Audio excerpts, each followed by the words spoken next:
Oui, merci. Donc les affaires sont les affaires. Décidément, rien n'arrête votre soif de faire des affaires, il le semblerait.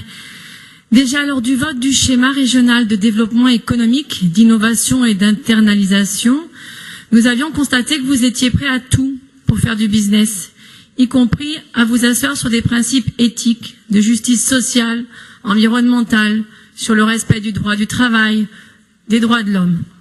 Le respect de ces principes était d'ailleurs au cœur de notre amendement que votre majorité, Monsieur Wauquiez, enfin vous lui transmettrez vu qu'il est encore absent, a rejeté sans aucun état d'âme. Pourtant, il y a des limites. On ne fait pas des affaires avec l'humanitaire. Monsieur Wauquiez, vous vous targuez de chasser en meute, mais oserez-vous le faire sur des ruines?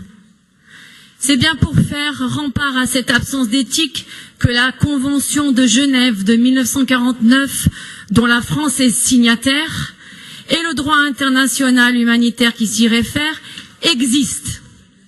Notre région doit respecter les 4 principes humanitaires, dont le principe d'indépendance.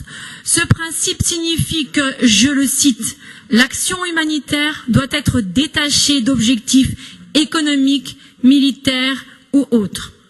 C'est pourquoi l'axe numéro 3 du plan proposé par l'exécutif concernant, je cite, l'accompagnement des entreprises de la région intéressées par une participation au chantier de reconstruction et plus largement au développement des relations d'affaires est non seulement déplacé d'un point de vue humain, mais également contraire au principe d'indépendance. Ce point, comme celui évoqué dans l'amendement proposé précédemment et rejeté, bafoue la Convention de Genève. Alors, Monsieur Wauquiez, vous lui transmettrez aussi, vous n'avez pas d'état d'âme, mais la région et ses habitants ne veulent pas perdre la leur. Aussi, nous demandons la suppression de ce point en vertu du droit international humanitaire et de la Convention de Genève de 1949. Je vous remercie. Très bien, merci.